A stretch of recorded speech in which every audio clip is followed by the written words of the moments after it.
4, 8. Tá bom.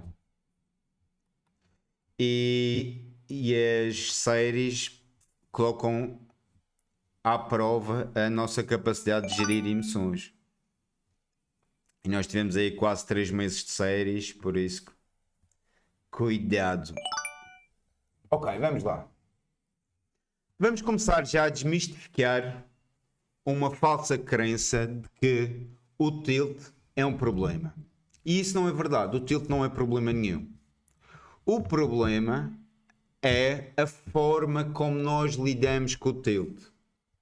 Porque se a emoção existe, é por alguma razão. Ou seja, se existe tilt, se existe frustração, se existe raiva, ansiedade, ou até inveja, ou qualquer outro tipo de emoção, é porque essas emoções, ou seja, essa energia, é-nos útil em diferentes momentos da nossa vida.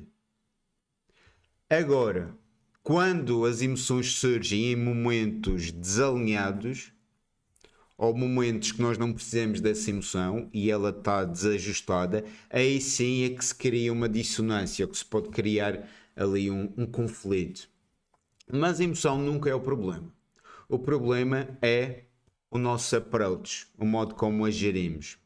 E então nós vamos ver como é que a emoção surge, o que é que nós fazemos que alimenta e extrapola a emoção, e depois vamos passar às ações práticas que nos ajudam a acalmar a emoção e a nos trazer de volta ao nosso modo mais racional, nosso modo humano até, que é o nosso diferencial dos outros animais, é que temos uma mente consciente e que conseguimos pensar racionalmente. Mas quando nós estamos em tilt, nós estamos na nossa natureza animal, estamos conectados com o nosso, com a parte do nosso cérebro do sistema límbico, sistema selvagem. E então começamos aqui com uma divisão de dois modos de funcionamento que o nosso cérebro tem, ou que o nosso sistema nervoso tem. O primeiro é o sistema, ou é o modo simpático. E o modo simpático, na verdade, não é nada simpático. Porque o modo simpático é quando nós estamos no tal fight, flight, estado de luta ou fuga, que se fala muito, e o estado também de freeze, que muitas vezes não é mencionado. As pessoas só falam do estado de luta ou fuga. Mas nós ainda temos um estado, quando o modo simpático é o estado emocional. Temos ainda o modo do freeze, que é o congelamento, que é quando eu estou perante uma situação que eu não consigo lutar nem fugir, o meu corpo passa ao terceiro recurso, que é o freeze, que é o congelamento. E vocês já devem ter sentido isto na vossa vida, às vezes quando alguém vos dá uma resposta errada, ou alguém vos desafia, ou alguém vos ameaça, ou faz uma afronta, e vocês querem dizer algo, mas no momento ficam ali presos, ficam congelados. Parece que não surge nada na vossa mente para responder ou para ripostar. E esse é um estado de congelamento, que é um estado emocional. O estado de congelamento existe por uma boa razão. Porque no mundo animal, se eu estou, ou tipo, se um animal, uma presa, está ali prestes a ser dizimada, está prestes a ser morta, e ela já não pode nem fugir, nem lutar, ela entra neste estado de congelamento como uma proteção para o animal não sentir aquela dor excruciante que vai ser aquele despedaçar o animal e como ele vive. E o freeze ainda tem outro, o congelamento ainda tem outro benefício, que pode ser quando o predador vê que a presa está em freeze, ou seja, a presa está congelada, o predador até pode pensar que ela já está morta. E por ele pensar que ela já está morta, ele relaxa e pode desviar o olhar ou afastar-se um pouco, e esse é o momento que depois a presa pode fugir. Então, temos estes estádios dentro de nós que são ativados muitas vezes quando estamos no grind, e é por isso que eu vos estou a trazer isto. E eles ativam-se quando? Quando estamos sob pressão, quando nós percebemos a ameaça. E o termo-chave aqui é percebemos a ameaça, ou seja, não quer dizer que tenhamos que estar a enfrentar uma ameaça efetivamente. Não. Se eu percepcionar que estou sob ameaça, isso automaticamente já ativa o modo simpático, que é a parte do sistema nervoso que nos leva para as emoções, para o tilt e etc. E depois também quando nós precisamos de reagir muito rápido, por exemplo, se eu estiver a jogar muitas telas ou tiver demasiadas decisões para tomar ao mesmo tempo, eu entro no modo mais irracional, no modo mais automático, porque a necessidade está-me a obrigar, ou o contexto está-me a obrigar. E quando nós estamos neste estado, o nosso corpo aumenta o ritmo cardíaco, portanto o coração começa a bater mais rápido, o coração começa a bombear mais sangue, a nossa respiração é acelerada, ficamos com uma respiração mais ofegante, mais nervosa, mais curta. O nosso corpo liberta o cortisol, e o cortisol não é mau, pessoal, depende do contexto, lá está, mas o cortisol é um hormônio que nos faz agir, que nos dá energia para fazer alguma coisa. É por isso que o cortisol pode ser muito bom nos momentos certos, mas nos momentos errados gera ali a ansiedade e a frustração, porque estamos a ter o ímpeto. Se estou a jogar e não posso fazer nada para além de jogar os torneios que eu estou a jogar, mas eu tenho aquela descarga de cortisol, eu sinto-me sobrecarregado, porque o corpo por um lado está-me a pedir para agir, mas por outro lado eu estou aqui sentado à frente do computador e não posso fazer nada. E então há aqui um conflito interno.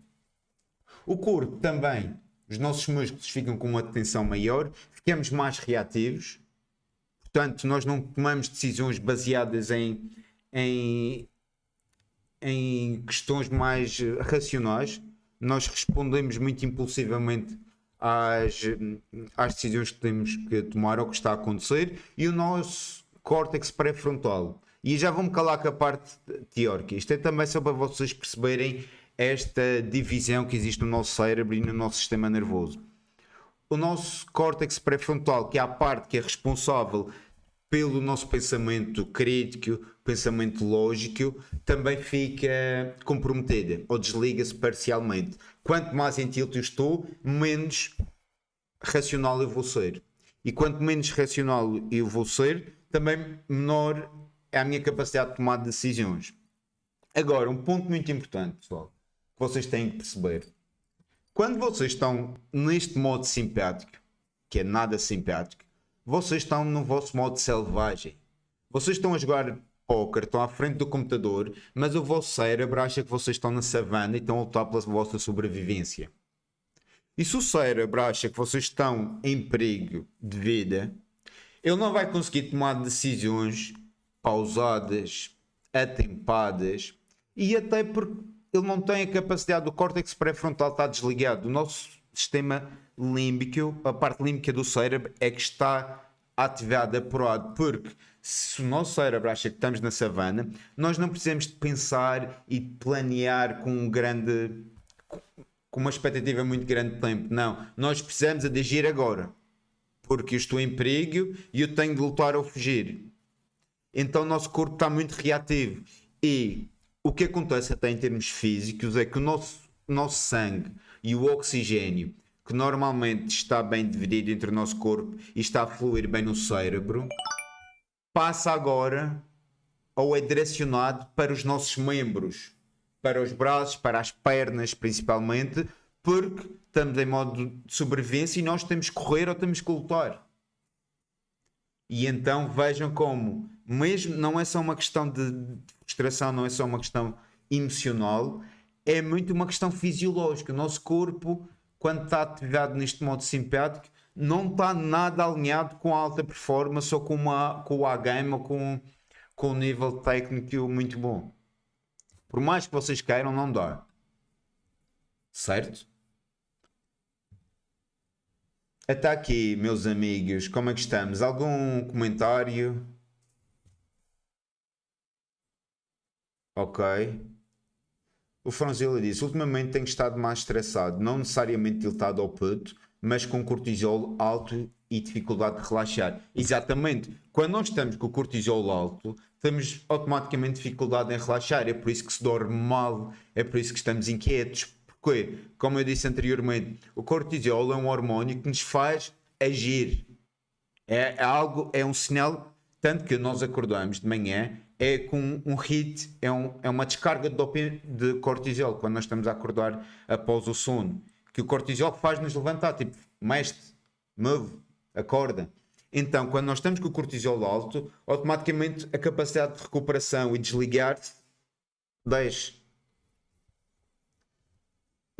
Ok, o Franzila diz que é um conceito de qualidade de controle das emoções, isso é verdade, eu sinto até a orelha, a orelha a esquentar, com certeza.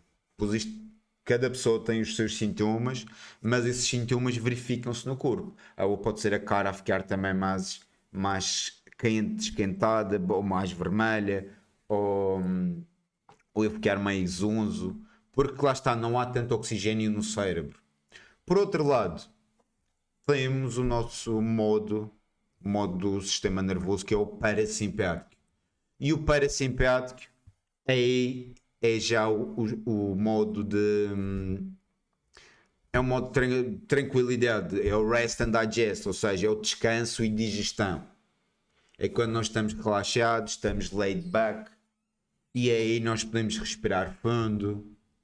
É quando o corpo faz então a digestão, nós sentimos-nos seguros e dá para focar com mais clareza e continuidade. E é neste estado então que nós podemos ter um pensamento mais profundo, porque não estamos em modo de urgência. É neste estado que podemos também planear o futuro, podemos pensar no longo prazo, podemos tomar decisões com calma. Vocês percebem os efeitos no corpo, quais são? Reduz o ritmo cardíaco, ou seja, o batimento é mais lento, a respiração também é mais calma e é mais profunda. Então já não estamos naquela correria tipo ofegantes, que é quando nós estamos em stress. Vocês até podem não se aperceber, mas quando estão no grind e estão ansiosos ou estão a jogar demasiadas telas ou estão tiltados, a vossa respiração está. Se vocês estivessem-se a gravar, vocês iam ver que a vossa respiração de C-game é muito diferente da respiração do A-game. E não é só a respiração. A respiração é um pilar, mas até a postura, a fisiologia, é totalmente diferente. Não dá para eu estar a jogar um A-game com uma respiração de C-game. E vocês já vão entender melhor porquê. Temos mais clareza mental com o sistema parasimpático ou o modo parasimpático ativado, os músculos relaxam, nós já somos mais responsivos e menos reativos, portanto já não agimos tanto no ímpeto, no instinto, e depois o nosso córtex pré-frontal está ativado, portanto a nossa mente racional está mais plena, está mais apurada no momento, e então é aí que também jogamos melhor, quando estamos a ser mais racionais. Ok, so far so good, meus amigos. Está a fazer sentido? Estamos live no YouTube, estamos live na Twitch.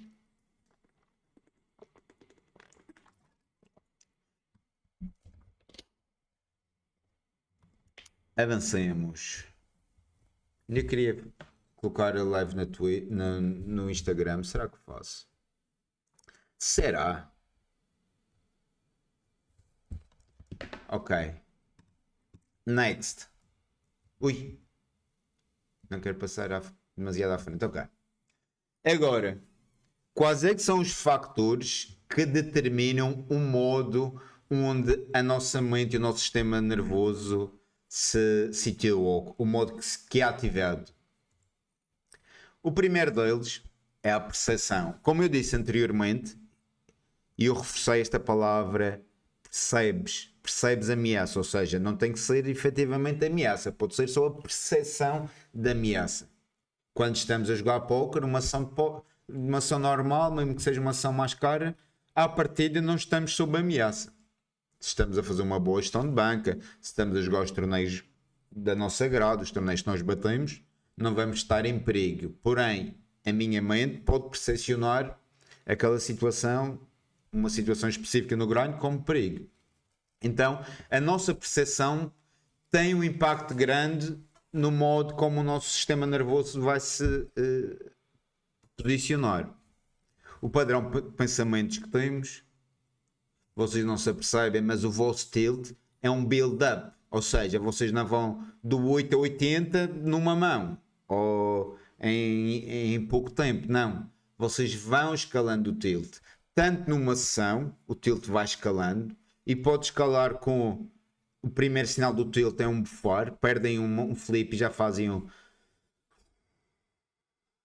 Ou começam a pedir cartas, ou começam já mandam um foda-se para o ar, ou começam, enfim, começam com mimimi, mas cada um tem o seu padrão, mas o tilt é um build-up, portanto não é um shift assim inteiro de uma vez, por isso tenham isso em atenção. E começa com este padrão de pensamentos, começa com os pensamentos mais ligeiros, mas já ali com um teor de tilt, e depois esses pensamentos vão se agravando e vão cada vez mais reforçando o modo simpático do nosso sistema nervoso. Depois, a interpretação da realidade. Portanto, se eu interpreto uma situação como perigosa ou uma situação que me deixa no modo mais como é que eu digo, que eu estou mais frágil ou que eu estou perante o perigo, isso também já me leva para o modo simpático, ou seja, para o sistema nervoso fica otimizado nesse sentido. E depois o significado que nós damos ao que acontece, portanto, não é efetivamente o que acontece, é o modo como eu interpreto a realidade. Há jogadores que caem de uma final table em nono lugar e interpretam isso como negativo, e há outros jogadores que caem da mesma final table em nono lugar e interpretam isso como positivo, neutro. Há um que pode dizer foda-se, nono lugar, e outro pode dizer olha, estou chegando, boa, mais uma FT. Ou seja, é a mesma situação com uma interpretação bastante diferente. Essa interpretação depois vai determinar como é que o nosso sistema nervoso e as nossas emoções vão se regulando.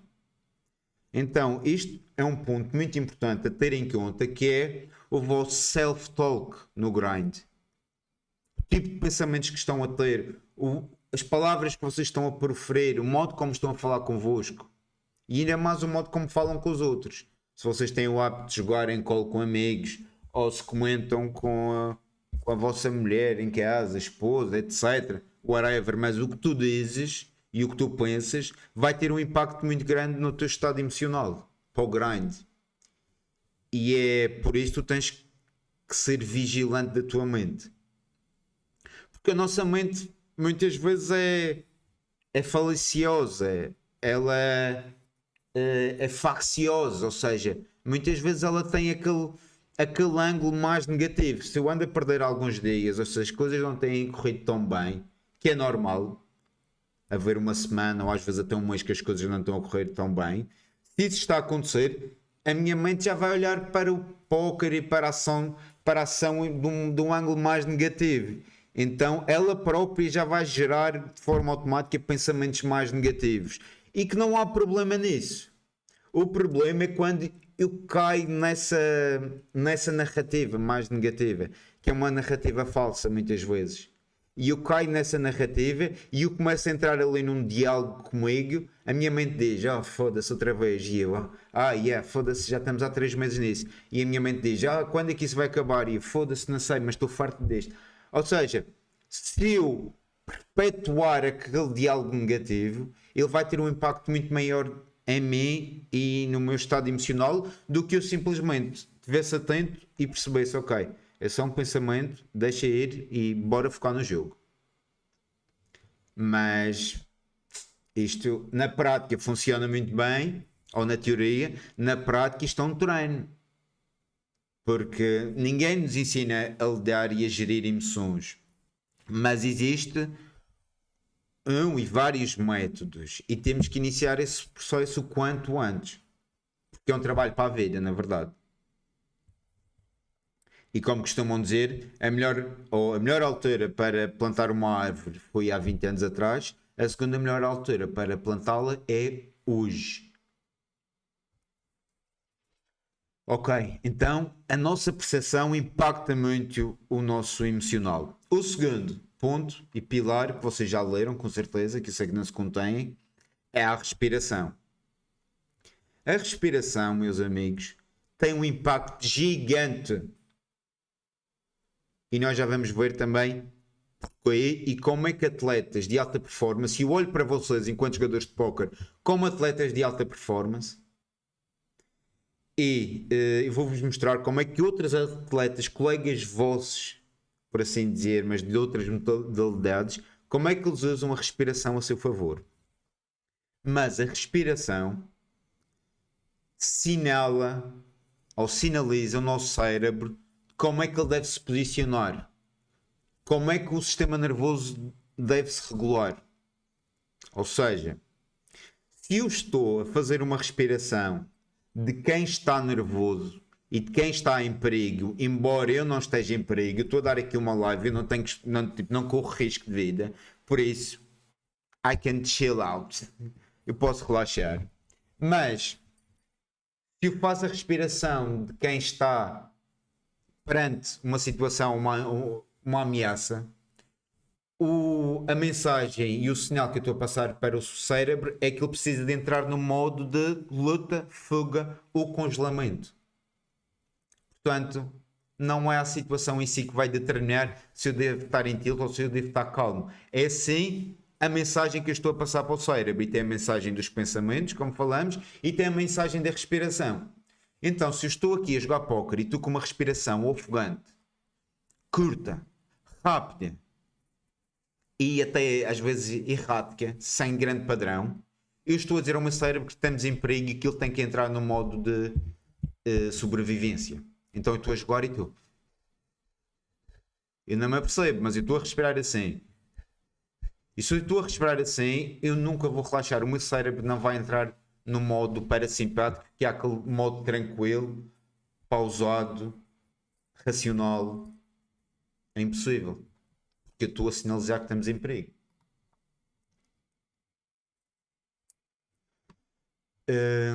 Então a respiração vai determinar o modo como nos sentimos, meus amigos. Como?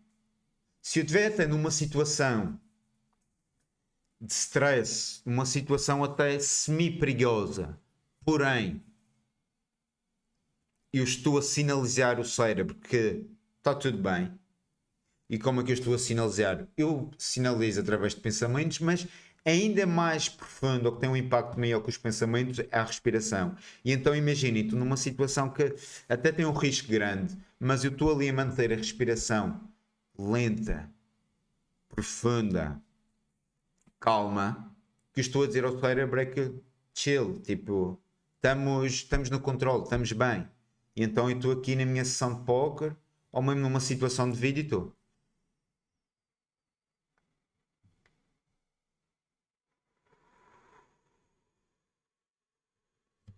Esta respiração está a passar a mensagem que está tudo bem e que o cérebro pode relaxar, que o sistema nervoso pode estar tranquilo, não precisa de entrar no modo de luta ou fuga, ele pode relaxar. E quanto mais relaxado ele está, melhor será as suas decisões, mais ponderadas, mais racionais, mais lógicas são as decisões que tomamos. Então a respiração é um. O terceiro fator, também muito importante, é o corpo, a postura. A postura, meus amigos. E a postura também manda uma mensagem muito forte ao nosso corpo, ao nosso cérebro. Então, como é que uma pessoa depressiva posiciona, qual é a postura dessa pessoa. É uma pessoa que normalmente está com os ombros fechados, o queixo está cabisbaixo, a voz até fica mais baixa, mais lenta. Ou seja, o corpo está a sinalizar ao cérebro que nós estamos em baixo, que nós estamos tristes, que estamos depressivos. Eu só de estar aqui a vos exemplificar o que é a postura da emoção, depressão, eu automaticamente já fico com menos energia, já estou a falar convosco assim, eu sou um triste, mas não. Isto é a mensagem que o corpo está a passar ao cérebro. Por outro lado, uma pessoa e um jogador confiante, como é que ele está? Como é que ele se posiciona? Até a minha voz já mudou. Eu só de fazer abrir os braços, abrir o peito, levantar a cabeça, já mudou o chip, já estou no outro modo, já é o outro Renato. E então o nosso corpo também tem um impacto muito grande no nosso sistema nervoso e no emocional para o póquer. Estamos a falar de emoções no geral, mas isto aplica-se ao póquer muito especificamente e aplica-se à vida. Então, vocês devem usar estes 3 pilares a vosso favor. Também já vamos ver como, na prática.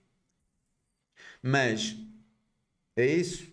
Jogador confiante é um jogador que está cabeça erguida, peito aberto, dá o corpo às balas, a voz até é diferente. Vocês veem muitos atletas a fazerem isso. Eu até na live faço power position. Quando vocês querem trazer confiança para o grind, mesmo que não se sintam confiantes, mas se fizerem isto, esta postura ou outras posturas, tipo, não tem que aumentar. A vossa confiança tem que aumentar. A questão é quanto é que aumenta. E então, se vocês alinharem percepção, padrão de pensamentos, com respiração e com corpo, aí, meus amigos, fodeu. Não há emoção que vá aguentar esta tríade de mensagens fortes. O problema é que, como nós não temos noção destes 3 pilares e o impacto deles nas nossas emoções, nós ficamos refém do momento e das imprevisibilidades. E o que eu vos estou a trazer aqui é, se vocês querem orientar as vossas emoções em tempo real, então recorram a estes mecanismos e a estas ferramentas que estão ao vosso dispor. Alguém aqui utiliza alguma destas estratégias que falamos ou outra que funcione? Digam-me aí no chat. Falem comigo, meus amigos.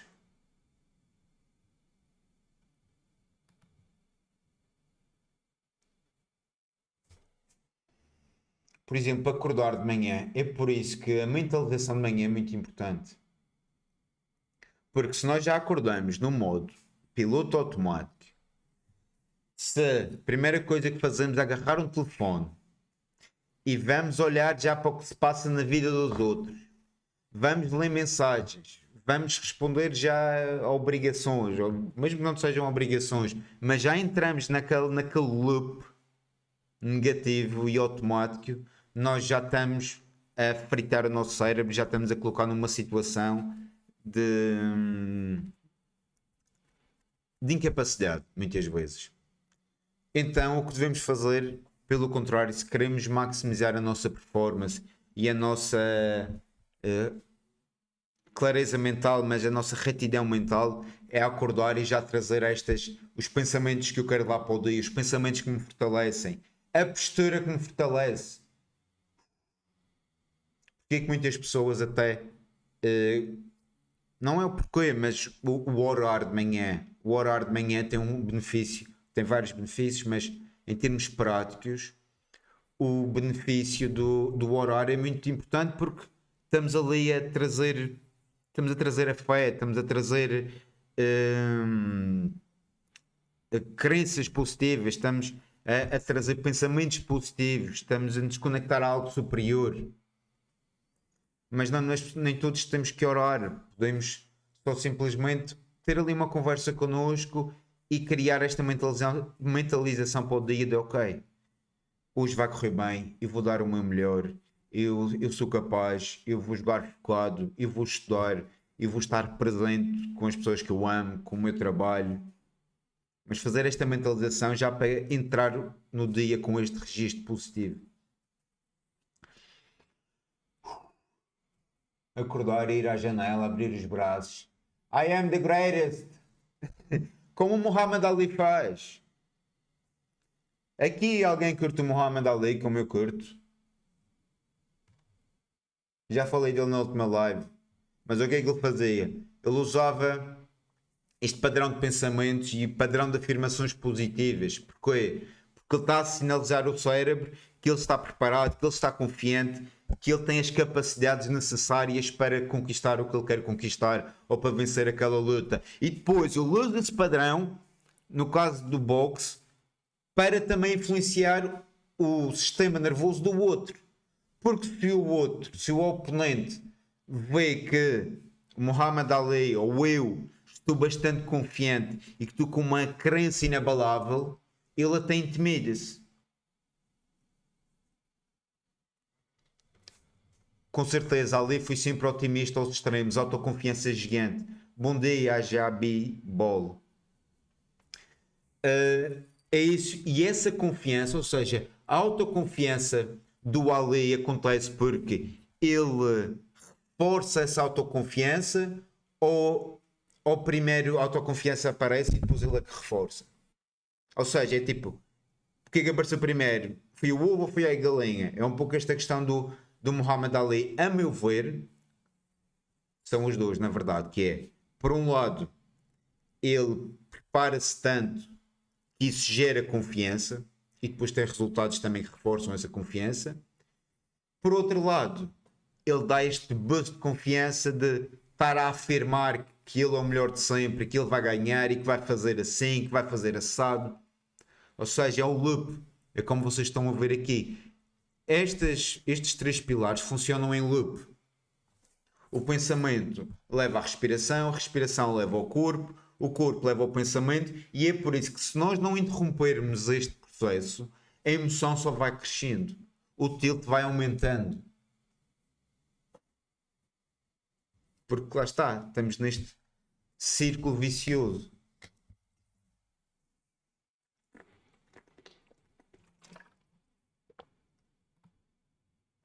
Não estou a conseguir ver o chat do YouTube. Ai ai. Como é que eu faço isso? Abrir painel. Ok. O Conor McGregor, a mesma coisa. Ok. Eu uso a meditação e respiração consciente, porém faz dias que não medito. Bronzilla, nesse sentido, eu até. Uma dica que eu posso dar é às vezes fazer nem que seja 1 minuto de meditação ou de mentalização de manhã. Só para trazer aquela intenção para o dia e mostrar quem está no controle. Mas a respiração é uma técnica de ancoragem e foco no presente, com certeza. Então, quando nós reforçamos esse ato de respirar conscientemente e trazer isso para o grind, o nosso cérebro começa a associar a respiração como uma âncora. Daí o Franzella ter dito que é uma técnica de ancoragem. Mas para chegar ao ponto que é uma ancoragem, nós temos que reforçar esta conexão.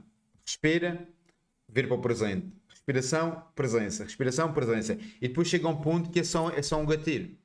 O cérebro já sabe, ok, ele está a fazer respirações profundas no grind, bora estar mais presentes. Breaks de MTTs e vou para o quintal pegar um ar e ficar na natureza. Ótimo. Funciona muito bem. E os breaks, para quem joga MTTs, são extremamente importantes. Embora ninguém fale disso, mas eu falo aqui nas lives um pouco. Com os jogadores que eu acompanho, nós vamos a fundo nessa questão dos breaks, porque para interromper um ciclo ou um estado de uma emoção dita negativa, às vezes aquela janela de 5 minutos pode fazer milagres. Então, saber aproveitar o break, utilizar o break a nosso favor, pode mudar bastante o chip para o grind. Enquanto que quem não utiliza o break, entra no tilt e depois vai por lá abaixo o resto da ação, a não ser que haja um acontecimento, uma coisa fulminante que faz o jogador sair daquela bolha negativa. Ok. Agora, pessoal, já percebemos como é que isto funciona, o que é que impacta o nosso sistema nervoso, o que é que o ajusta para estar mais modo sobrevivência ou para estar no nosso modo mais relaxado, tranquilo. Tendo em conta esse contexto, qual é o estado ideal para performar? Qual é o estado ideal para performar, meus amigos?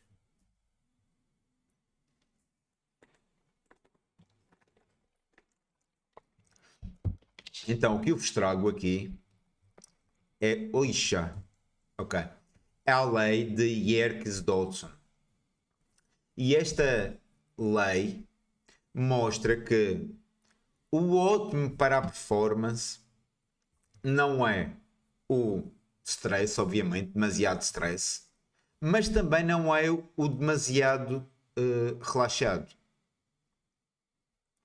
Então, para nós encontrarmos o nosso sweet spot de performance, para estarmos ali no nosso melhor nível, que é o estado de flow, nós precisamos até de um pouco dos dois. Portanto, temos que ter algum stress adequado, mas neste caso é ter um stress positivo. Imaginem no futebol a final da Champions, ou as meias finais da Copa do Mundo, ou um jogo bastante importante. Esse stress, isso gera aquelas borboletas na barriga.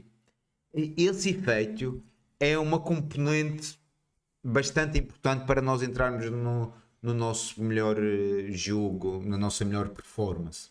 Porque um fator muito presente para esses melhores estados de performance é o desafio. Eu se jogo um ABI de 50 dólares, mas agora for fazer uma ação da ABI de 1 dólar, eu nunca vou conseguir atingir o meu estado de flow, o meu melhor jogo, por mais que eu queira.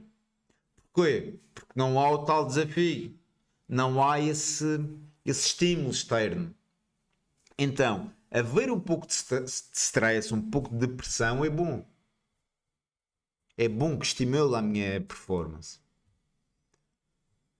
Por outro lado, se eu estou demasiado relaxado, aqui estou lá do relaxado, estou pouco ativado, gera-se esta falta de foco, gera-se o tédio, a passividade, a procrastinação. Se eu depois vou também para demasiado stress,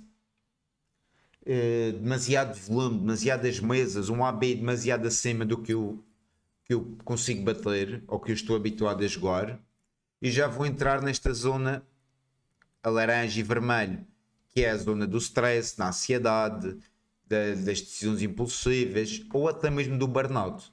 O burnout é quando eu chego ali a um ponto que eu já estressei tanto, já estou tão esgotado que o meu corpo apenas se desliga. E ele diz, tipo, não dá, mesmo que tu queiras, daqui para a frente não dá mais. Então é preciso ter aqui um equilíbrio dos dois. Mas idealmente andar aqui uma pitada de stress, vá 25% de stress e 75% de tranquilidade, relaxamento, energia.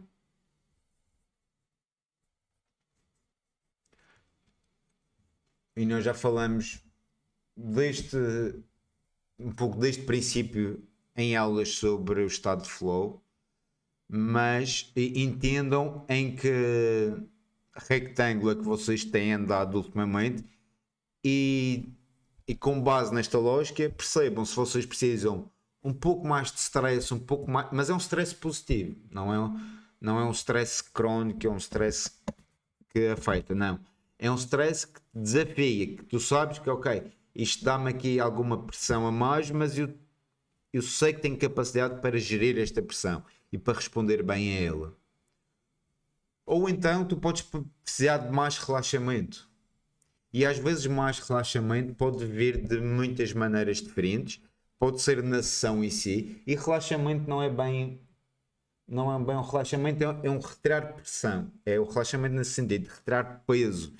E pode ser às vezes jogar menos telas, pode ser jogar menos dias, ou volumar menos, ou descansar mais. Aí vocês depois têm que entender. No vosso caso, para vocês chegarem ou andarem nesta zona, flow state, decisões claras e etc., o que é que vocês sentem que precisam para dar o extra, next level?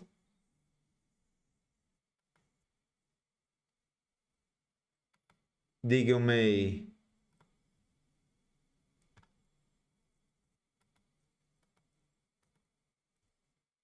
Foco no que estou a fazer. Ok? Enquanto vocês escrevem, pessoal, eu relembro-vos que hoje vamos sortear uma licença para o Check Replay, por isso fiquem atentos. E é uma licença de 1 ano. Eu julgo que. Eu julgo que a licença de 1 ano no Check Replay deve estar ali a rondar os 50, 60 dólares. Estou no burnout depois de andar muito na peak zone. Ok. E o que é que vocês acham, pessoal, que uma pessoa que está no burnout deve fazer para sair do burnout e voltar ali a um estado bom para grindar? É porque o burnout não é problema.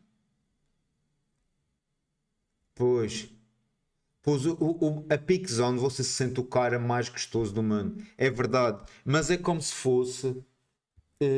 É também um estado que demanda muito da nossa energia vital. A peak zone, ou seja, quanto mais alta a minha performance, maior é o meu desgaste energético. Então, se estou muito em peak performance, eu tenho que ter o reverso da medalha, que é, se eu estou a executar muito bem, com performances excelentes, eu também tenho que ter uma recuperação muito boa, que é para poder continuar naquela intensidade tão alta.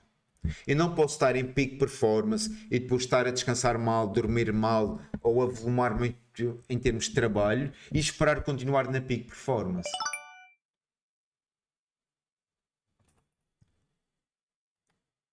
Então, eu próprio, eu passei por um burnout quando era jogador de póquer e um burnout foda. Que foi o que me obrigou também a entender mais sobre emoções e conhecer-me enquanto performer e desenvolver a minha inteligência emocional. E eu sei que isso existe muito no póquer. O póquer é das profissões mais exigentes do mundo, mais difíceis do mundo. Acredito que presença, estar focado no agora, sem ansiedade por resultados que a gente não controla, nem ruminando em mãos que passaram. Pois, Franzela. Isso ajuda, embora é um treino. O último burnout fez-me mudar de modalidade. Para quem está em burnout, eu diria que no imediato deve procurar tirar tempo off do póquer, porque forçar a barra não vai levar a lado nenhum. No máximo o jogador vai conseguir jogar um C-game mais, está em burnout. E acaba sempre adiando um problema que vai ter que ser resolvido. E quanto mais tarde o jogador tentar resolver esse problema, mais difícil vai ser. Então, para quem está em burnout, mas idealmente é nem deixar chegar ao burnout, mas se tu te sentes em burnout e precisas de algo, o que eu aconselho vivamente é parar com o grind e, como se costuma dizer no mundo da internet, touch some grass, ou seja, tipo ir tocar na relva, na grama. Mas isso é uma expressão, mas é tipo, vai para a natureza, vai viver no mundo real, vai à praia, vai ao mar, conecta-te com as pessoas que tu gostas. Procura alguém para falar, seja amigo, seja terapeuta, mas vai-te recarregar. E a melhor forma de nós nos recarregarmos é com as pessoas que amamos, mas é também na natureza. Toda a energia vem da natureza. Vem da terra, vem do sol, vem do ar. Então, essa seria a minha dica número 1. Parar uma semana, 2 semanas, o que for preciso e ir viver. Ir para o meio da natureza. Idealmente. Para depois voltar revigorado e voltar também já com novos insights sobre como é que eu vou gerir a minha carreira, o meu dia a dia enquanto grinder nos próximos meses, de modo a que eu consiga manter um ritmo sustentável. Porque quando nós também estamos ali numa boa fase e estamos confiantes e estamos a obter resultados, às vezes nós caímos na armadilha de querer fazer demasiado, de abraçar o mundo.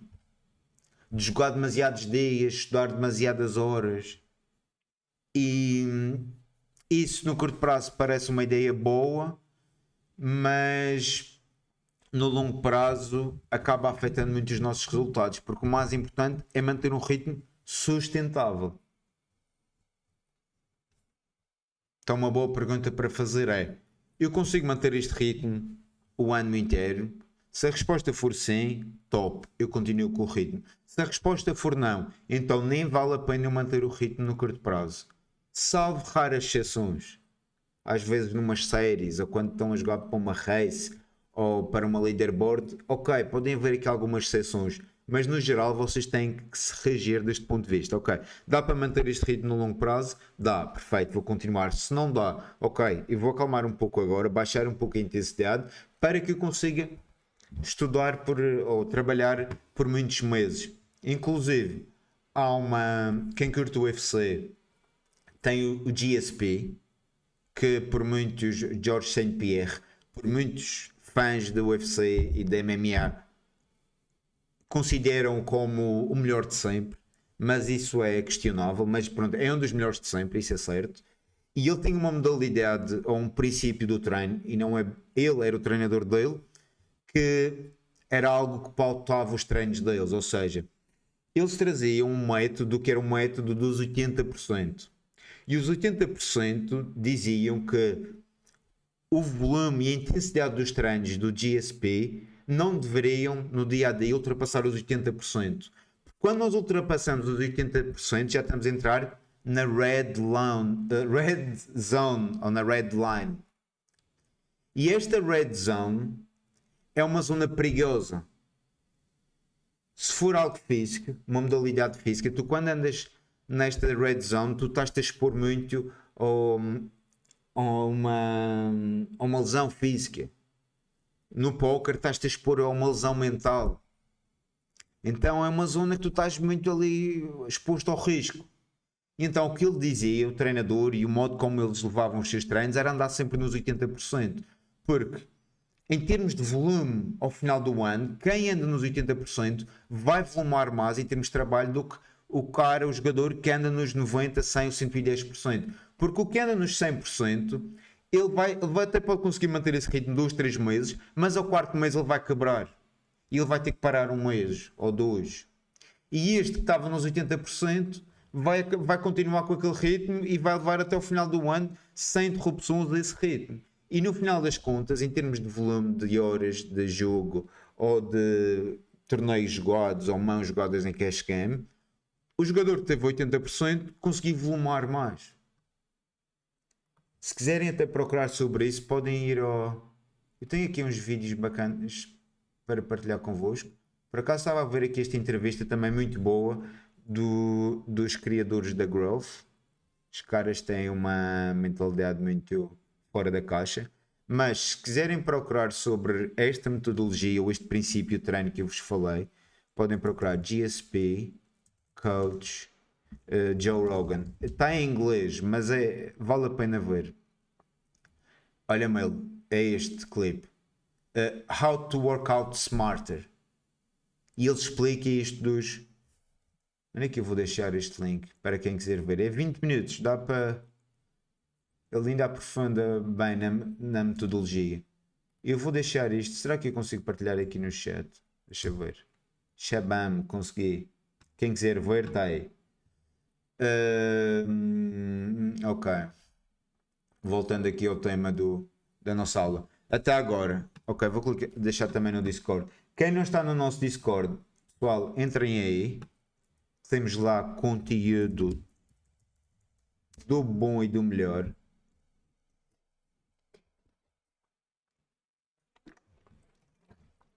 Esta ideia dos 80% faz sentido para vocês?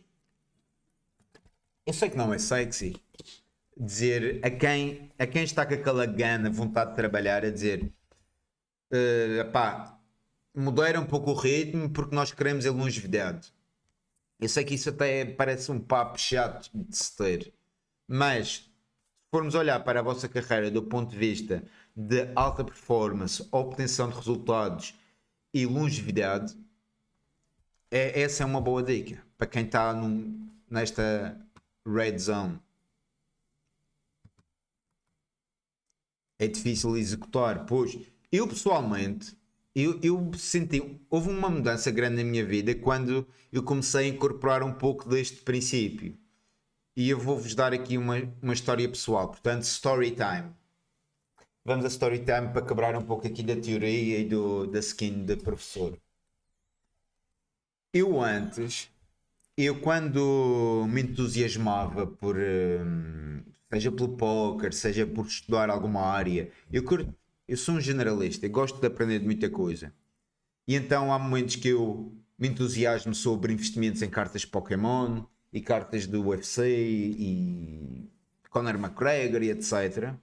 E depois eu mergulho de cabeça e só estou a estudar sobre esse mercado e a perceber como é que funciona e o que é que eu devo comprar e o que é que eu devo vender e blá blá blá. Há outros momentos que depois já vou para as cripto. Eu adoro cripto e fico a aprender tudo o que posso sobre cripto. Depois vou para. Na altura também era o poker. Depois a alta performance e o mindset e etc. E a minha natureza é quando eu fico entusiasmado eu vou. É uma afobação, como os meus amigos do Brasil dizem. Eu fico. E só quero ver aquilo. Eu durmo a estudar sobre o tema, a ver vídeos sobre o tema. Eu acordo a ver vídeos sobre o tema. Eu fico 24/7 ali de volta daquela questão. Mas depois o que acontece é que eu entusiasmo muito rápido, mas a pessoa que se entusiasma muito rápido também é a pessoa que perde o tesão muito rápido. Que depois desanima e farta-se daquilo e olha, bora para outra coisa. E eu tinha esta característica, eu ia muito louco e depois fartava-me e passava à próxima. E o que eu adaptei e o modo como eu comecei a fazer as coisas foi, ok, tenho noção que é essa a minha vontade e é esse o meu impulso, porém, para eu conseguir me manter consistente neste estudo e no desenvolvimento deste projeto que eu tenho que me conter um pouco. Apetece-me trabalhar 7 dias por semana, mas eu sei que para manter um bom ritmo no longo prazo e no ano, eu vou ter que trabalhar só 6. Eu vou ter que tirar um dia off, mesmo que não me apeteça, eu vou ter que tirar um dia off em prol da sustentabilidade. E foi quando eu fiz este shift é que as coisas começaram também a se desenvolver de outra forma e comecei a obter melhores resultados e a também levar os meus projetos para outros patamares que eu antigamente não conseguia levar porque eu fartava-me. E não era bem que me fartava, eu queimava-me por aquela intensidade inicial. Então, vejam se isto se aplica ao vosso caso e, e façam os ajustes necessários. Ok. O problema é que toda a vez que você força o grind e tem uma good run, você se ilude achando que isso vai ocorrer toda a hora. Verdade. E isso é o problema do excesso de confiança.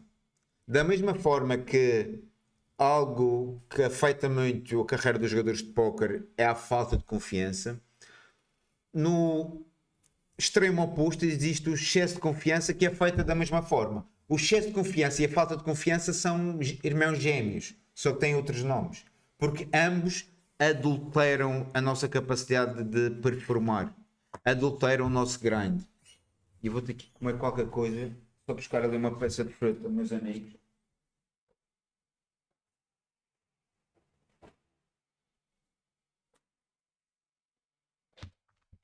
Então, como é que nós prevenimos essa variabilidade, seja da confiança, seja da nossa entrega na carreira enquanto jogadores de póquer?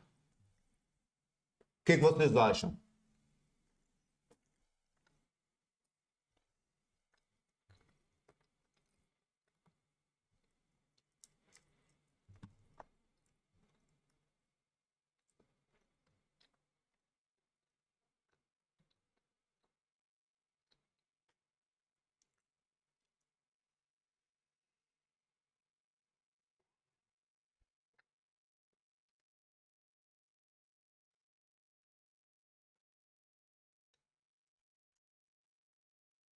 Perdão por estar aqui a comer, mas eu tive que mandar este boost. E vejam como as pausas são importantes. Eu estou aqui na live convosco e estou-me a entusiasmar, já estou a ficar. E eu preciso é de calma, calma, bicho. Volta ali ao centro, presente, consciente. E como é que eu fiz isso? Primeiro quebrei o padrão dos movimentos, de estar aqui a falar convosco, o padrão do ritmo da minha comunicação. Quebrei o padrão ali quando fui comer a banana. Depois respirei. Portanto, quando estava a comer, lembrei-me, ok, respira, que ainda não fizeste uma respiração consciente.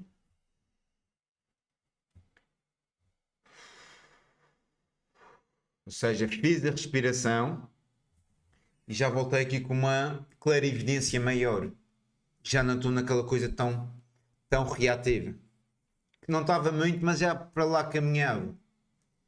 Então vejam como estas ferramentas internas que estão ao alcance de todos podem ter um impacto muito grande no nosso modus operandi, no modo como nós performamos.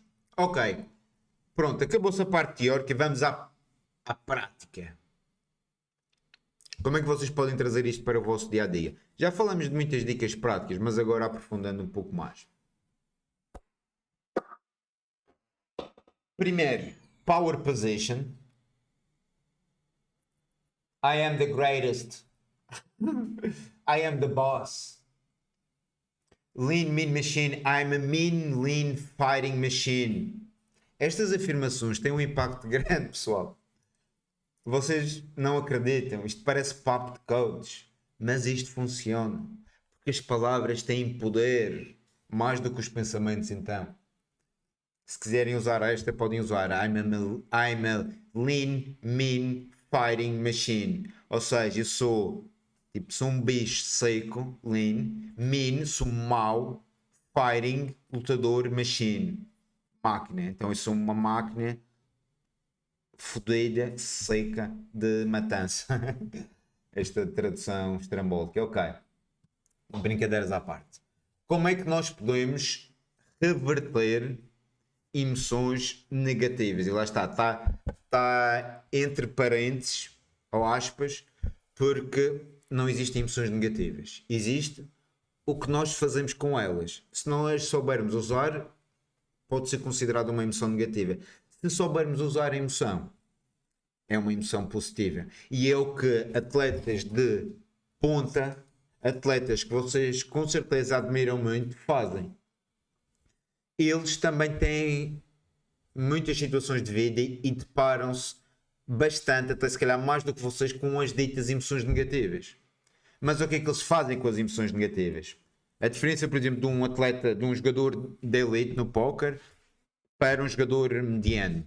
O jogador de elite, às tantas, tem uma sessão que perdeu bastante dinheiro e epá, ele tem-se preparado muito, tem estudado muito, mas a sessão correu super mal e ele perdeu imenso dinheiro. E isso gera-lhe frustração, gera-lhe tilt. Então o que é que ele faz? Ele agarra nesse tilt, usa essa raiva, usa essa energia, o cortisol, como eu falei inicialmente, o cortisol é um hormónio da ação e a frustração é muito a libertação de cortisol. Ele usa essa energia para estudar mais, para se preparar melhor, para jogar mais focado, para levar a sua carreira para os próximos níveis. Isto é o que o jogador de elite faz. O jogador medíocre perde bastante numa sessão e depois pode às tantas se sentir um coitado, pode ir reclamar, pode ir se lamentar com os seus amigos. Olha, travei o nono lugar. Tipo, sempre a mim. Quando é que isto vai virar? Tipo, entra numa atitude de vítima e num mindset vitimista. Começa a exteriorizar aquela energia de formas improdutivas. Enquanto atleta de topo não brinca. Até há uma frase do Michael Jordan, lá do documentário dele, que muitos de vocês já devem ter visto, que ele diz que é And I took it personal, acho que é assim.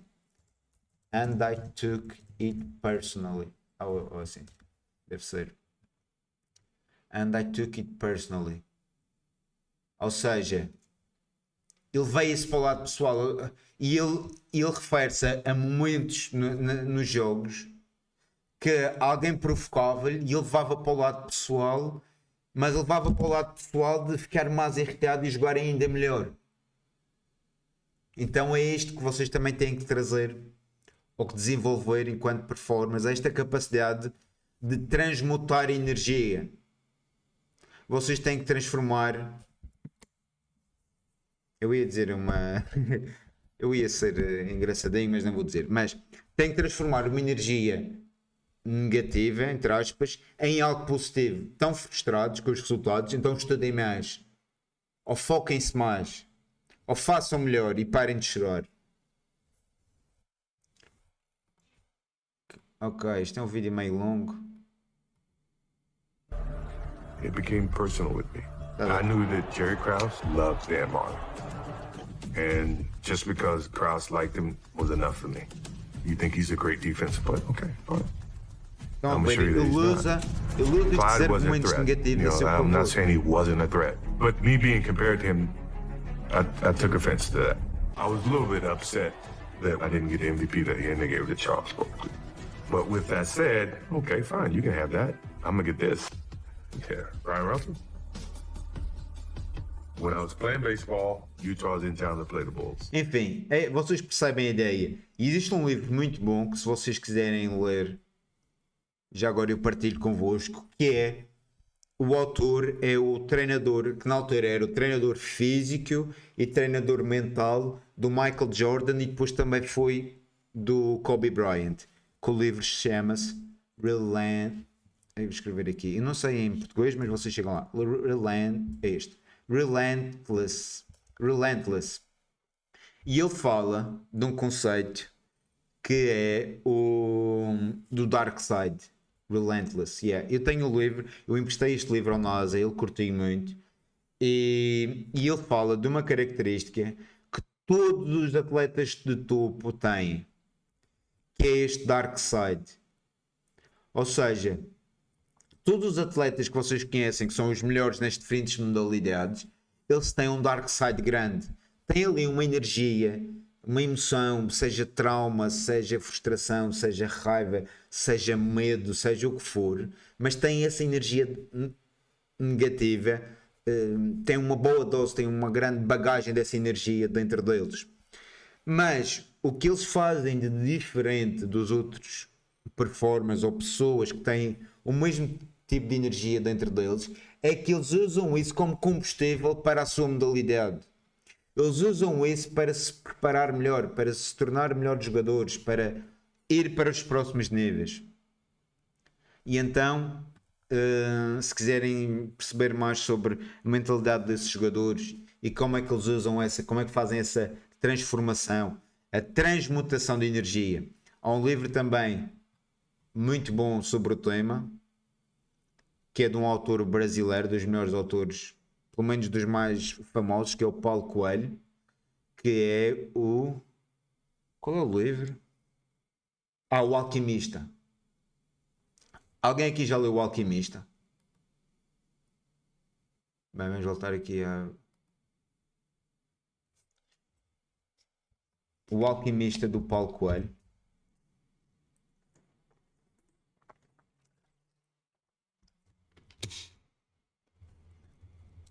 Ok, já existe em português. Ok, aproveita, é um livro muito bom sobre performance. O Alquimista também tem como premissa geral, é isto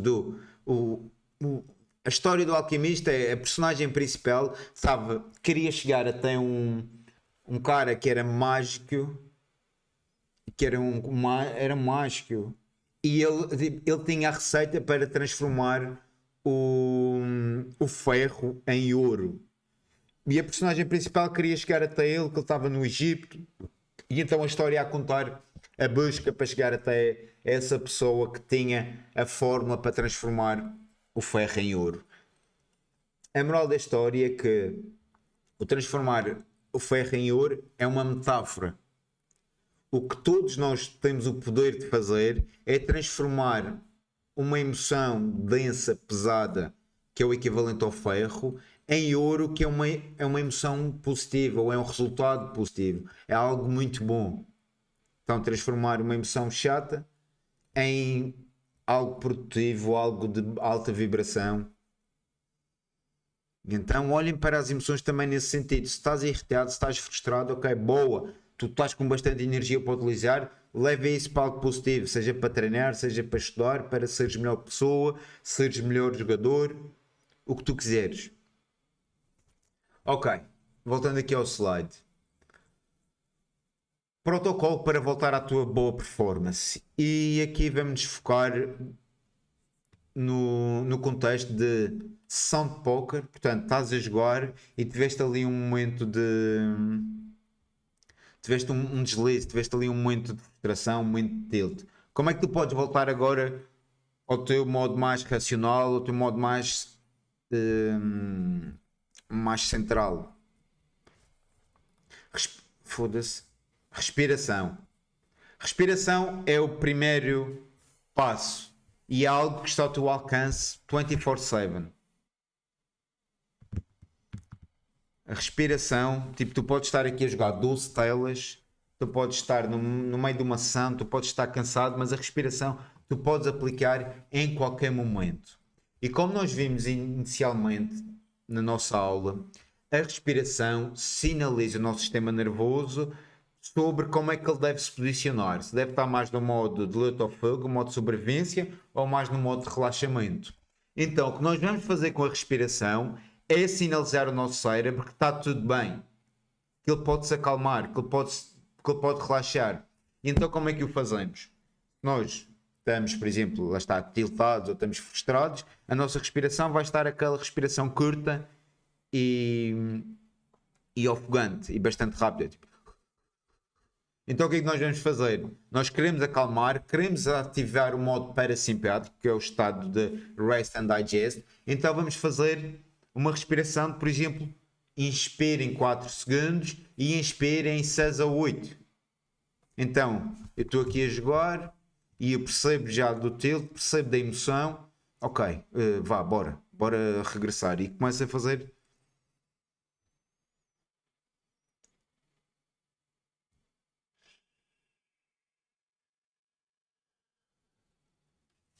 Começa a fazer respirações conscientes. E notem um pormenor muito importante que é a expiração tem que ser longa. Não tem que ser necessariamente 1, 2, 3, tipo, não tenho que estar aqui a contar, mas eu tenho que estar a fazer uma expiração mais lenta do que a inspiração. Então, quando vocês quiserem reverter o tilt, minimizar o tilt, é iniciar esse processo com as respirações. Respirações diafragmáticas, portanto, canalizar a respiração para o abdômen, porque a respiração do tilt, do stress, é uma respiração que está muito aqui no peito, e a respiração do relaxamento é a respiração abdominal, portanto, fazer aquela respiração onde a barriga enche de ar e depois é a expiração. E estou-vos a dar aqui uma dica, meus amigos, se vocês implementam isto no vosso jogo, vocês nunca mais voltam atrás. Vocês nunca mais vão ser os mesmos, porque isto funciona. É das coisas que mais funciona para lidar com as emoções em tempo real. E eu digo isto porque eu trabalho com muitos jogadores e já acompanho jogadores de póquer há mais de 6 anos e eu sei que todos os jogadores que eu passo esta técnica da respiração, todos passam feedback positivo e a partir do momento que eles implementam, eles nunca mais param de implementar. Agora, a sacada ou o desafio é o lembrar-se de fazer as respirações quando nós estamos no meio da tempestade. E um pormenor também importante aqui com as respirações e com estas estratégias é, quanto mais cedo no processo de criação de tilt tu implementares o que nós estamos a falar, mais efetivo vai ser a medida. E esta estratégia. Por outras palavras, se tu começares a fazer as respirações quando tu estás num 5 de 10 de tilt, as respirações vão ser mais efetivas do que fazeres as respirações quando estiveres num 8 de tilt. Porque quando tu estás num 8 de tilt, tu já estás perdido completamente. É como se estivesse embriagado. É difícil de voltar. Então tu também tens que te perceber, ok, quando o tilt começa já ali a dar os primeiros sinais, sejam com pensamentos, sejam com sensações físicas, tu já começas a introduzir as respirações conscientes. Ok? Alguém aqui utiliza as respirações no seu grind? Digam-me aí. Eu vou para a academia, distraio tudo lá. Boa. É uma excelente maneira de vazar aquela energia extra. O Joker diz, mas de motivação ainda há 2 livros fantásticos. Na minha opinião, melhor que o Relentless são os 2 livros do David Goggins. Nada pode me ferir e nunca é hora de parar. Nunca li, Alberto, mas já vi vários podcasts do David Goggins e sei do que se trata. Eu às vezes, ok, sobre as respirações, eventualmente sim, eu uso essa respiração, ok. A respiração lá está, sacada e lembrar-se dela. O que vocês podem fazer é ter lá aí um post-it à vossa frente ou um alarme no telefone que vos lembra de respirar. Idealmente, jogadores de elite com quem eu trabalho, eles já fazem as respirações mesmo sem precisar. Porque a respiração é uma maneira deles garantir que o cérebro está sempre bem oxigenado para tomar as melhores decisões. Mas de qualquer forma, comecem a reforçar este músculo da respiração. O segundo método é usar o corpo.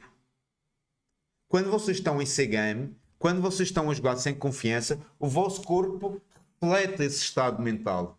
Então, vocês já estão a jogar assim encostados, já estão às tantas com os pés em cima da mesa, já estão assim mais cabisbaixos, já estão com a postura de perdedores. E então, se vocês apercebem-se, ok, foda-se, já não me sinto bem, já não estou no estado ideal, bora usar o corpo para dar ali um twist, para mudar o chip. E então vá, endireita-te na cadeira, tal, abre o peito, cabeça erguida, bora. É para ir ou para não é? Como costumamos dizer aqui. Utilizo para mim, é uma técnica absurdamente forte e acredito que todo mundo subestima. É verdade, Franzela. O pessoal subestima muito o poder da respiração consciente.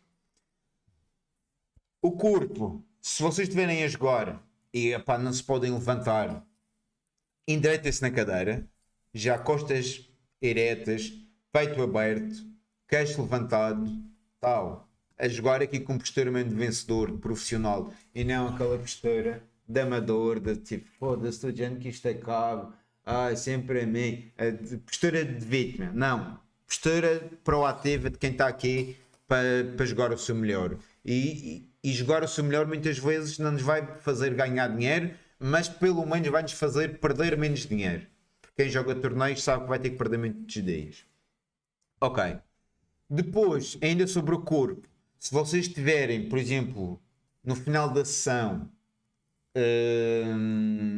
2 telas, 3 telas, ou até tiverem no break e precisarem dar aqui um reset, vocês podem se levantar. Estão a jogar, levantam-se e fazem alguma coisa. Tipo, podem mesmo sacudir os braços, dar assim uns pulinhos, tipo, esticar, alongar, tipo, para tirar mesmo essa emoção do corpo e mostrar quem é que manda. Quem é o pai desta merda toda, afinal? Ou seja, usar o corpo a vosso favor e alinhá-lo com o tipo de sensações e emoções que vocês querem trazer. Não sabem aquela música da Taylor Swift que é o Shake It Off? Mas pensem no Shake It Off. Às vezes quando estão com aquela emoção chata no corpo, façam um Shake It Off mesmo. Se derem isto umas, sei lá, 5 a 10 vezes de pé, vocês já vão sentir aí uma mudança. Porque essa emoção, quanto mais parada, quanto mais estagnada estiver dentro de vocês, pior é. Então vocês têm que fazer alguma coisa com ela. Há outros jogadores que curtem póquer da serra, também conheço. Há outros jogadores que fazem flexões, fazem agachamentos, mas utilizem essa energia para alguma coisa e quebrem a emoção negativa do corpo. Porque eu nunca consigo estar nesta posição e sentir-me deprimido ou sem confiança. Pelo menos tempo suficiente. Então, já sabem, aqui estou-vos a dar exemplos, não tenho que fazer exatamente o que eu estou a dizer. Pelo contrário, têm que encontrar as estratégias de mudança de postura que vão de encontro ao efeito que vocês procuram, que é voltar para mesmo que seja às vezes ir do C para o B game e do B para o A, encontrem. Tenho jogadores que no break vão tomar um banho de água gelada, ou que vão lavar a cara, ou que vão brigar com o cão, ou que vão brigar com os filhos, ou que pá, vão à rua, fazem umas respirações. Tudo depende também do que nós precisamos. Às vezes, por outro lado, e estou-vos a dar mudanças de postura mais coisas para dar mais um pouco de energia ou para dar um boost para cima, mas às vezes vocês precisam é de estar uns freins abaixo, de reduzir a energia, e então aí já vão fazer uma coisa menos efusiva fisicamente, ou seja, podem fazer uma meditação no break, fechar os olhos por 1 minuto e respirar, ou fazer uns alongamentos se quiserem acalmar o bicho. Mas utilizem o corpo de acordo com a necessidade de performance, porque isto é biologia a funcionar, é biologia humana, é engenharia humana. Agora usem essa engenharia a vosso favor. Ninguém nos ensina isto, porque isto é dar poder de volta ao ser humano, e convém para as forças externas que nós sejamos uns espantalhos, uns bonecos que não temos controle sequer sobre o que sentimos e o que pensamos e o nosso estado de espírito. Mas isto vai-vos ajudar a mudar o vosso estado de espírito, a emoção, e a fazer alguma coisa com essa energia a mais. Por fim, percepção. Lá está, estes são os 3 pilares que vimos no início da aula. Estes todos influenciam o nosso sistema nervoso e ajudam-nos a estar mais a jogar A game ou mais C game. Neste caso, por percepção, o que vocês podem fazer é a injeção de lógica. É trazer ali algumas afirmações que vão-vos relembrar do que é importante. E estas afirmações, existem infinitas possibilidades. Vocês têm que perceber qual é o tipo de afirmação, o tipo de lógica que faz sentido para vocês e que é a vossa linguagem e que é o que vocês precisam. Vou-vos dar um exemplo. Um jogador que está a jogar uma reta final e é uma reta final que paga bastante e que ele está ali nos últimos 30 ou últimos 20 jogadores para um maior hit da sua vida. Normalmente, nestes casos, os jogadores entram num estado de criação de expectativas. Ou existe ali uma boa fatia de jogadores que criam demasiadas expectativas.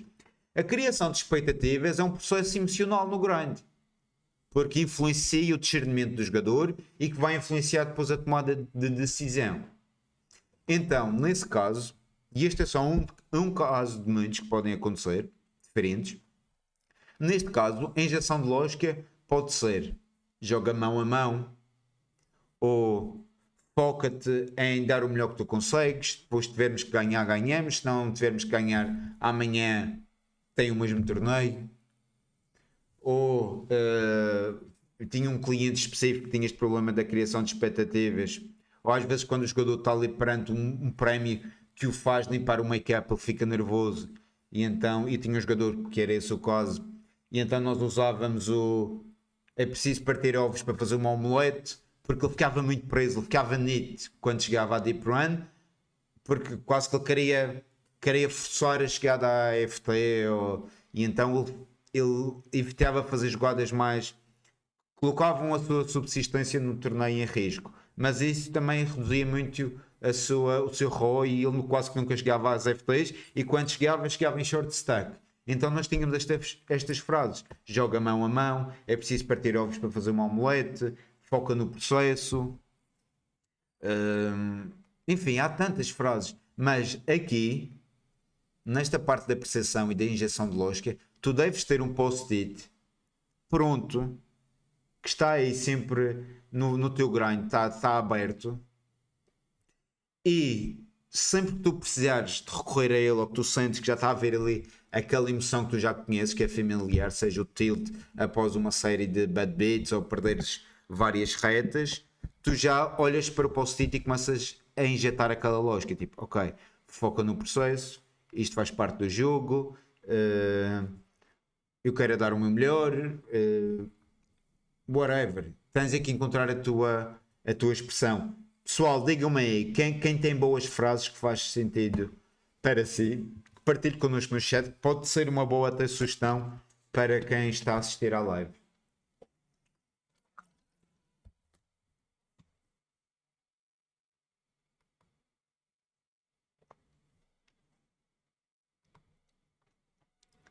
Alguém usa esta injeção de lógica? O Jared Tandler tem. Já agora vou partilhar convosco. O Jared Tandler tem. No livro dele, que é o Jogo Mental do Póquer, ele fala muito destas estratégias. Se vocês tiverem o livro, podem ter acesso a várias afirmações destas.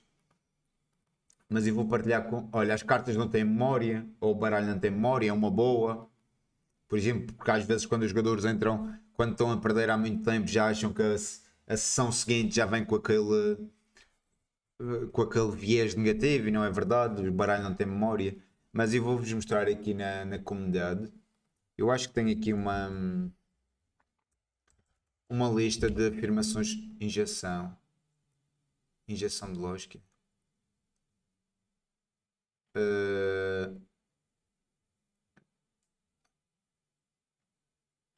Injeção de lógica. Eu sei que fiz para aqui um artigo, um post de blog. Será que vou pôr aqui lógica? Lógica.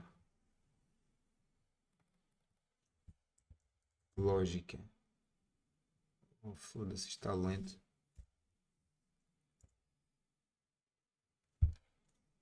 Para partilhar convosco. Mas o importante é vocês terem convosco esse documento pronto. Acho que vai estar aqui. Quem não está na nossa comunidade, esta é uma lista de artigos de blog que fui escrevendo ao longo dos anos. A injeção de lógica. E isto não é AI como vocês veem online. Posso confessar que alguns anos depois eu usei o AI para florear, para deixar o texto mais bem escrito em termos de gramática e etc. Mas isto vem tudo desta cabecinha e da experiência, que eu já tenho quase 20 anos de poker. Ok, vou-vos enviar, vou deixar ali o link, por exemplo, afirmações, só para vocês terem uma ideia. Afirmações para controle emocional, para foco no processo, para resiliência e superação, perspectiva de longo prazo, mentalidade de evolução, aceitação e foco no controlável. Então tem aqui algumas como exemplo, podem usar estas, podem adaptar estas à vossa linguagem. É importante que seja a vossa linguagem, o modo como vocês se comunicam convosco próprios. Por isso, usem isso a vosso favor, tenham a lista pronta para ser utilizada. Pá, isto vai ser mesmo, olha. Não. Quero copiar o link. Para essa lista ser utilizada quando vocês precisarem de ter esse reforço da lógica. Onde está isso? E quero copiar o link. Aqui. É a copy message link. Vou deixar no geral, pessoal. Já estão todos na nossa comunidade ou não? A maior comunidade de performance e mindset do mundo para jogadores de poker. Calma. Calma, pai. Injeção de lógica. Já está na comunidade. Vou deixar aqui o link outra vez. Ok. Temos 50 pessoas na nossa live. Let's go. Ok. Então vocês já perceberam.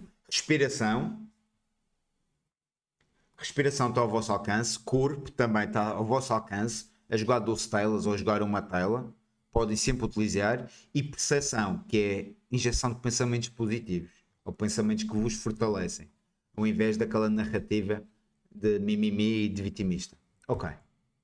Já estamos a chegar ao fim da apresentação, mas para vocês terem uma ideia, qual é o vosso trabalho neste processo infinito de ganho e desenvolvimento de inteligência emocional e controle destas variações de energias durante o grind e na vida?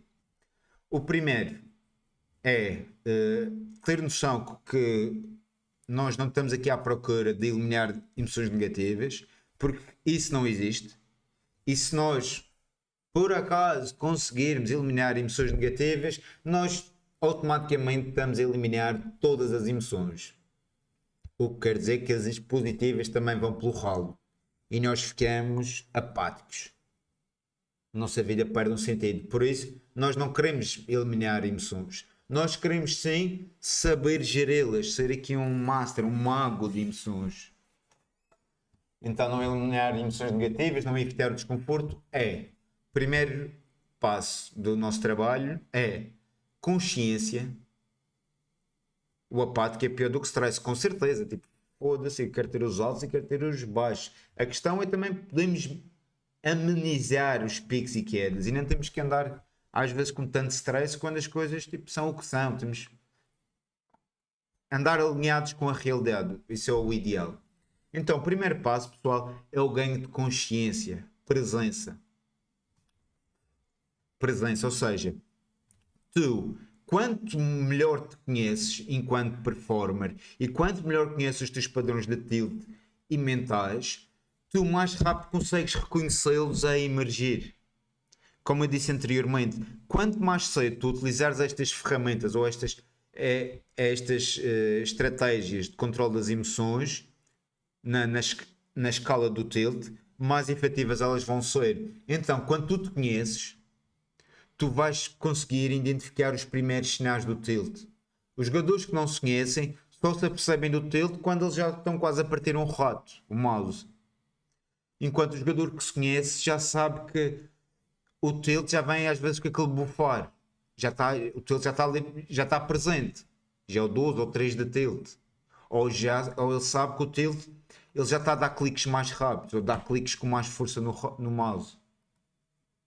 Então, uma parte muito importante deste trabalho é reconhecer o teu estado, o teu padrão emocional. Aqui, pessoal, digam-me qual é o vosso primeiro sinal de tilt quando estão a jogar, ou até pode ser fora das mesas, que ele também já acontece fora das mesas. Às vezes pode ter um pouco o receio de perdi esta semana toda e vou jogar hoje, já sei como é que isto vai ser. Mas qual é o primeiro sinal que vocês conhecem do vosso tilt quando está no nível mais baixo? Às vezes pode ser ficar a acompanhar demasiado os all-ins ou ficar a pedir carta.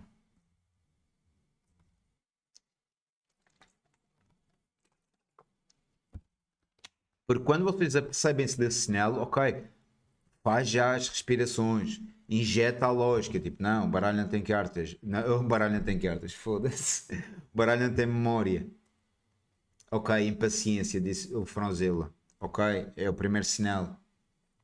Quando começa a reclamar do cooler, ok, mas entendam que há sinais ainda mais subtis. Às vezes, quando vocês estão super focados e presentes, vocês estão sentados assim, tipo, diretos na cadeira, quando já começam a ir mais para um basic game, já estão mais encostados ou mais a deslizar pela cadeira, já estão assim, Ou seja, isto são sinais. Existe o sinal dos pensamentos, o sinal do corpo, o sinal da respiração, mas fiquem atentos e até vocês devem ter um mental game journal, um jornal, um caderno, uma agenda, onde vocês, sempre que se apercebem de alguma nova informação, algum novo tale do vosso padrão de tilt ou de expectativas ou de outra emoção negativa, vocês já apontam lá, porque aos poucos vocês vão criando o vosso perfil. Às tantas, neste momento, vocês só têm a percepção do que é o vosso 4 ou 5 de tilt, mas se ficarem vigilantes e atentos à vossa experiência diária, vocês vão começar a ver outros níveis mais subtis. E essa é uma informação muito importante de se ter.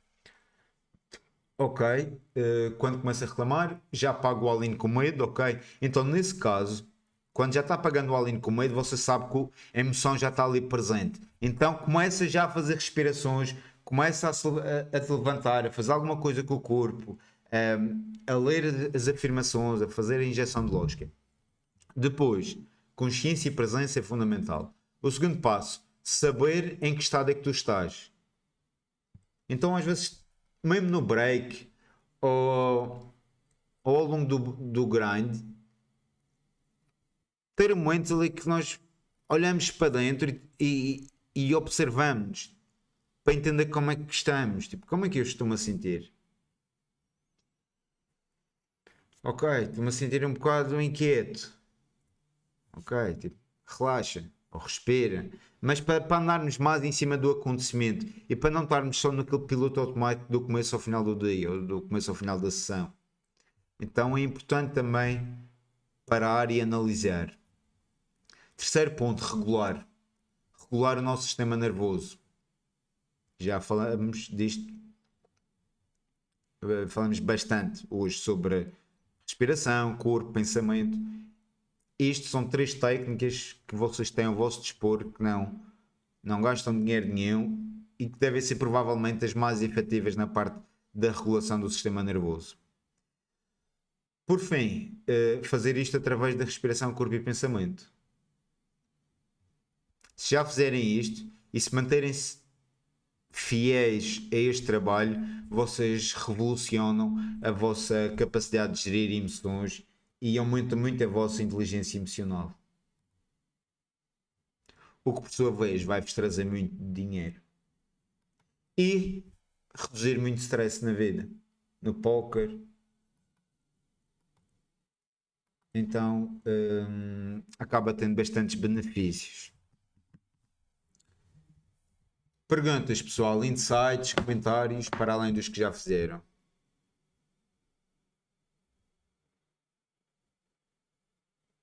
Digam-me aí.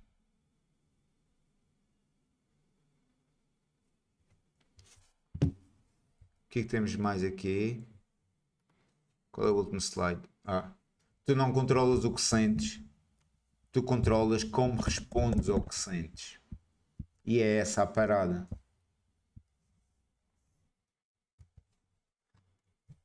É responder bem às emoções. Manter a respiração, importantíssimo.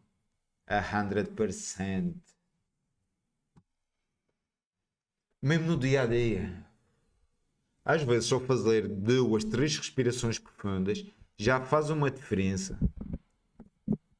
O póquer é um espelho do nosso estado mental. Top. Concordo. O póquer revela as nossas virtudes, revela as nossas fraquezas e dá-nos a oportunidade de trabalhá-las. O póquer é uma excelente escola da vida. Como se costuma dizer, é um dia para aprender e é uma vida para dominar. Portanto, não existem emoções negativas, existe sim o que nós fazemos com elas. E esse aqui é o trabalho. Por isso, bora lá, mãos à obra. Bora utilizar este conhecimento a nosso favor e levar o vosso controle das emoções para o próximo nível. Enquanto trocamos aqui umas últimas mensagens e ideias, pessoal, eu relembro-vos que nós temos um diagnóstico de performance que vos mostra onde é que vocês estão indo bem, onde é que vocês estão a falhar e o que é que precisam de fazer para acabar bem o ano de 2026. E já estou a falar em acabar bem o ano porque amanhã já é 31 de dezembro de 2026, praticamente. Da maneira que o tempo passa e a velocidade do mesmo, amanhã, por assim dizer, já vamos estar a passar para 2027. Por isso, é muito importante nós fazermos uma análise destes primeiros 6 meses do ano, entender onde é que fomos bem, Onde é que fomos mal? Quais é que são os nossos pontos cegos? E qual é o trabalho a fazer para os próximos 6 meses? Porque se não o fizermos, o mais provável que aconteça é que tenhamos os mesmos resultados que tivemos nos primeiros 6 meses de 2026. Eu não posso continuar a fazer a mesma coisa e esperar resultados diferentes. O que é que dizia isto? Insanidade é fazer a mesma coisa e esperar resultados diferentes.